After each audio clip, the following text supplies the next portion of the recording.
It's me, Liz Yuille from Old Stables Crafts. Thank you very much for joining me today for another Top Tip Tuesday. I'm actually ahead of myself for once.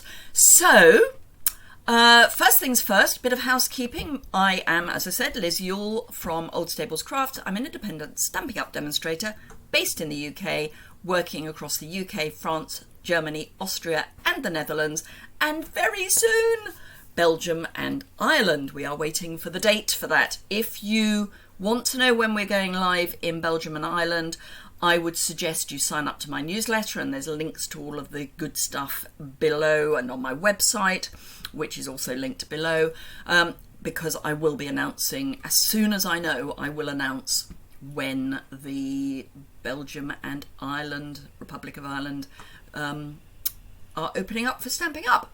So, today is Tuesday, so it's Top Tip Tuesday, and today I am doing a bit of literal housekeeping. So let's flip the camera down and I will show you what I'm up to. So I'm about to go, as I'm recording this, to New Orleans for the Leaders Conference, which I'm so looking forward to. Not looking forward to the 15 hours of travel, but I am looking forward to the Leaders Conference. And before I go, I am trying to make sure that my studio is reasonably neat and tidy so that when I come back I can just kind of just chill and get into crafting again, because we're not crafting at all at the Leaders Conference, because it's about leading rather than about crafting. So I have got my blocks. These are the ones that I use very regularly. So I've got 2D blocks, 3C blocks and a B block. They get mucky. Doesn't matter how much you try, they get mucky. Now there are various ways to clean them. I have heard people put them in their dishwasher. I wouldn't, because I just wouldn't. I think it's too harsh. So I'm going to clean them with rubbing alcohol. Now you can just use some washing up liquid. If you're in the US, that's probably dish soap. But I've just got some rubbing alcohol. This is 70% rubbing alcohol. And a piece of kitchen paper.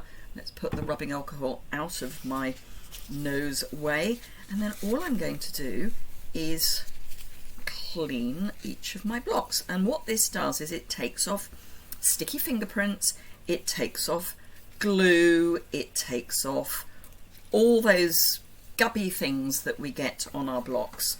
So it's just a really nice, easy way of cleaning your blocks, and because it's alcohol it dries quickly, so it's all good stuff. And let me just show you, I don't know if you can see, yeah, possibly not, but this is grubby. So let's pop that one to one side. I'm going to pop some more alcohol on because it's alcohol, it evaporates. As I say, this is only 70%.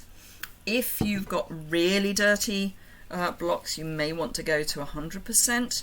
But I find that 70% is a good mix between evaporating too quickly and being around long enough to be able to get that glue off and that general muck. And it also disinfects them. So if I am carrying any germs around, this will help to reduce any future issue with them. Particularly if you're sharing your blocks with somebody else. Look at how sparkly clean that is. Look at that. You can even see the reflection. Oh, beautiful. I don't know if it's going to... Yeah, you can see some reflection in this one, but not a huge amount. Now, you could obviously use a flannel, say face cloth, whatever you want, but I find kitchen paper is perfectly adequate. Oh, there's something very sticky there, and you can just leave, if you leave your cloth on the really sticky bit for a while, it melts the glue, so you don't have to put quite so much effort in to get it off. That's another one done. So it would be really interesting to hear from you about how you clean your blocks. Do you clean your blocks? For a start, it would be fascinating to find out how everybody does clean their blocks. So why not leave a comment below at the description bar, and then we can all share our top tips for cleaning blocks. So just a couple more to go, and then I am basically done with my cleaning before I go. I've already cleared the floor of most of the boxes. I'll be doing a big buy one get one when I get back from the States, well, in September. So do keep your eyes open for that if you are in the UK in particular, because unfortunately the cost of postage, I will do overseas buy one get one, but the problem, and that's when I say overseas, that's France, Germany, Austria and the Netherlands. The only issue will be that you'll have to pay higher postage and potentially you'll have to pay customs. But I'm very happy to post to anywhere, but just be aware that the cost of postage and things will go up accordingly. So the way that would work, I'll probably do it on Facebook. I might do it on my website. I'll see if I can work out how to do it on my website, but otherwise it'll be on Facebook. And you'll pay for the postage of the item that you want, and then once you've bought something of equivalent value from my online store, I will post out the item to you. So for example, if there's a stamp set that's priced at £15, you pay the postage of, I don't know what it will be, but let's say £1.50. So I'll send you an invoice for that. You pay that.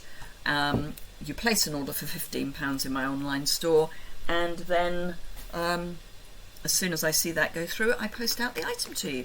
So you get the retired item free, and just pay the postage for the retired item and place an order for the others, for the new item. So if you want to give them a polish as well, you can use a microfiber cloth if you've got one. Now I do not buy microfiber cloths, but I'm not going to throw it away, because what does that do? It goes into landfill is what it does. So I will keep it going. I am slowly replacing it with bamboo face cloths that I've used on my face, but I don't particularly want to throw this away until it really is at the end of its life. But there we have beautiful, clean, glossy, pretty blocks ready for my return. So I hope you found that helpful. Let me just flip the camera back up again. So if you found that helpful, do give it a thumbs up. If you don't already subscribe, I would be thrilled if you would. You can do that just by clicking the link in the bottom right hand corner. I'm never quite sure where it is because I see things differently on my camera. But anyway, it's in the bottom right hand corner. You'll find links to my online store, to my website, to my social links where you'll find Facebook, Instagram, YouTube, which you've already found, etc., etc. Do subscribe to my newsletter wherever you are in the world. That would be great. And have a fantastic day, and I'll see you again very soon. Bye for now. Bye bye.